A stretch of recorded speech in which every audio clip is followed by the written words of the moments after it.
She pulled back, fully expecting him to chase her harder. Instead, he didn't move at all. 7 years have passed, and she still brings it up, and he still doesn't care. Natalie is now 35 years old. She's successful and confident, the kind of woman who is used to being pursued. 7 years ago, she dated a man named Carter. He was 29 years old, a software developer, stable, and someone who didn't play games. 3 months into the relationship, Natalie started texting him. She took longer to reply to his messages, canceled plans at the last minute, and mentioned other guys casually.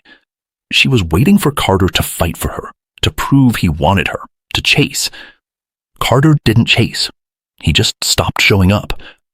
Natalie has been thinking about that choice ever since. This is why. But what Natalie posted on Instagram last year revealed she still doesn't understand what actually happened. 7 years ago, Natalie was 28 and met Carter through mutual friends at a rooftop party. He was 29, a software developer for a fintech startup making $92,000 a year. He was calm, secure, and didn't need to prove anything. For the first 3 months, Carter was consistent. He texted when he said he would, made plans a week in advance, showed up on time, listened when Natalie talked, and asked follow-up questions.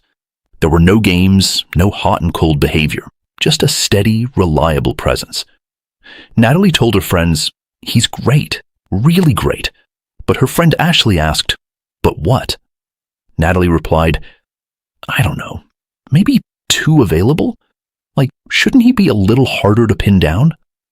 Ashley laughed and asked, "You want him to play games?" Natalie said, "Not games, just effort. I want to feel like he's fighting to keep me interested." Ashley pointed out, "He's literally doing everything right." Natalie responded, "I know, but where's the tension?" What Natalie called tension was actually just drama. She didn't know the difference yet. In month 4, Natalie started pulling back.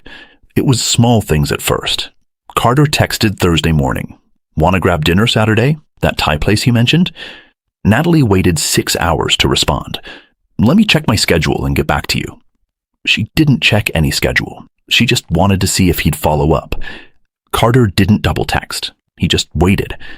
Natalie responded, "Friday afternoon.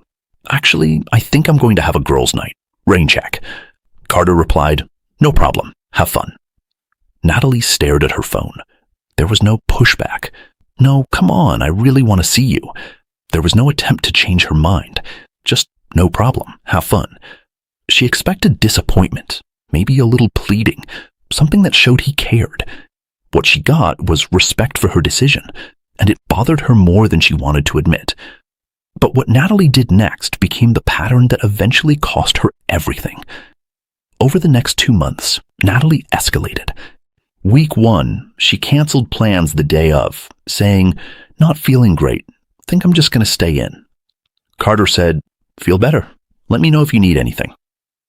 Natalie posted an Instagram story 3 hours later, out at a bar with friends. Carter saw it and didn't say a word. Week 3, she mentioned a coworker named Ryan. "He's so funny. We got lunch today and I almost spit out my coffee." Carter said, "Sounds like a good time." Natalie asked, "You're not bothered? I had lunch with another guy." Carter asked, "Oh, should I be?" Natalie didn't know how to answer that. By week 6, she took 2 days to respond to Carter's texts. Not because she was busy, but because she wanted to see how long he'd wait before he got anxious. Carter never got anxious. He just matched her energy. He pulled back when she pulled back. No chasing, no begging, no drama.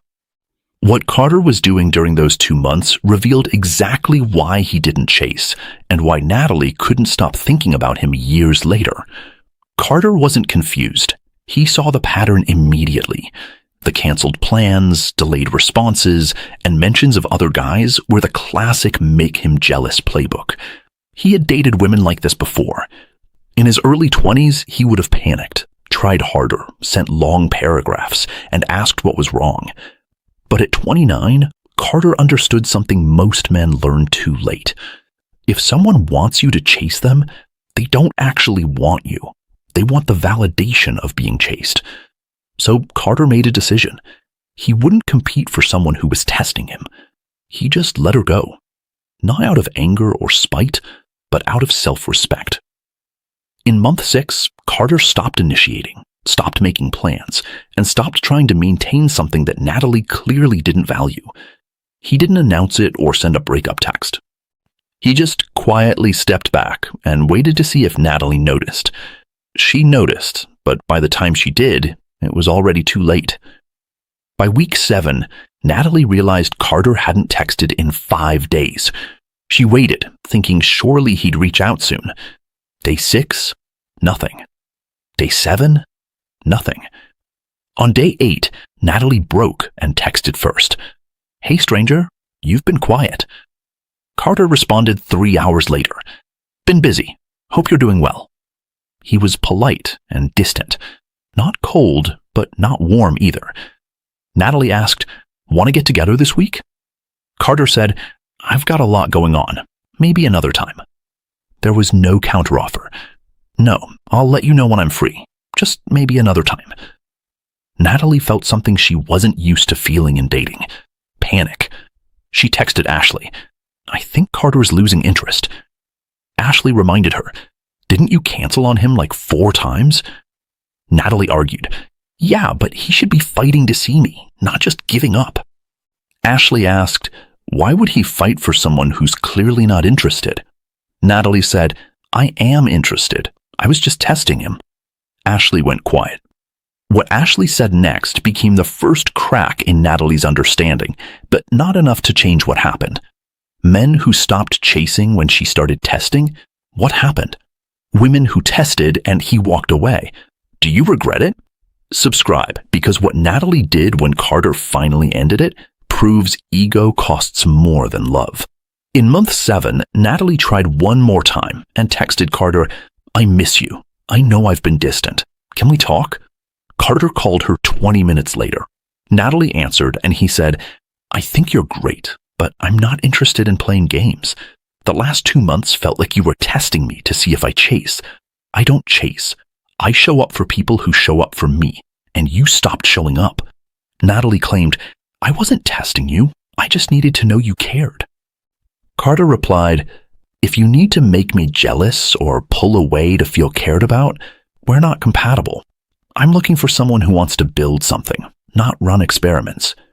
Natalie asked, "So that's it? You're just done?" Carter said, "I was done when you started treating this like a game." He hung up.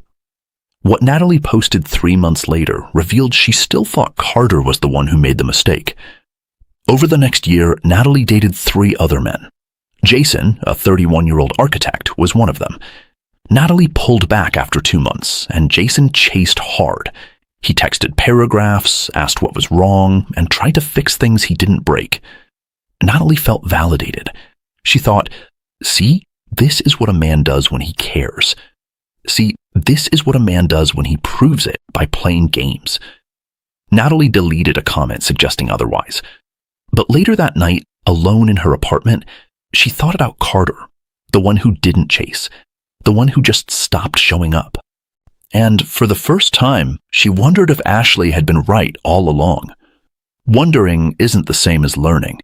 Natalie still had 4 more years to go before the lesson actually landed. Natalie is 35 now, single, still dating, and still testing. Last month, she dated a guy named Ben, a 37-year-old entrepreneur who was solid and consistent. In month 2, Natalie started pulling back. It was the same pattern. Ben noticed and sent one text. "Hey, I feel like you're not really present in this. If you're not interested, no hard feelings, but I'm not going to chase someone who's clearly unsure." Natalie panicked and replied, "I am interested. I've just been busy." Ben said, "Actions say different. I think we want different things. Take care." He stopped responding. Natalie sat with her phone, staring at the last message. That's when it hit her. Carter, Jason, Ryan, Ben, different men, same outcome. The pattern wasn't them. It was her. Carter is 36 now, engaged and getting married in 3 months. Her name is Alina Molina, a 32-year-old graphic designer. He met her 2 years after Natalie. Elena never tested Carter. She never pulled back to see if he'd chase. She never mentioned other guys to make him jealous. She just showed up, communicated clearly, said what she wanted, and appreciated what he did.